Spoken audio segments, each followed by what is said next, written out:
উপকরণ: ইলিশ মাছ 8 টুকরো, পেঁয়াজ কুচি আধা কাপ, পেঁয়াজ বাটা 2 টেবিল চামচ, আদা বাটা আধা চা চামচ, হলুদ গুঁড়ো 1 চা চামচ, মরিচ গুঁড়ো 1 চা চামচ বা পরিমাণ মতো, কাঁচামরিচ 6 থেকে 7টি, টমেটো কুচি 2 টেবিল চামচ, লবণ পরিমাণ মতো, তেল আধা কাপ, পানি 1.5 কাপ।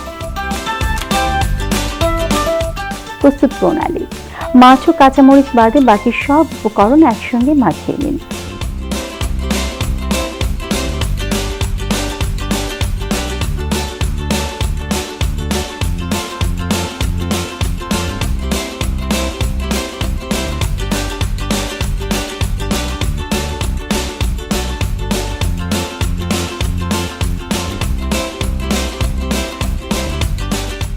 মাছ ও 1.5 কাপ পানি দিয়ে চুলায় ঢেকে কিছুক্ষণ জাল দিন।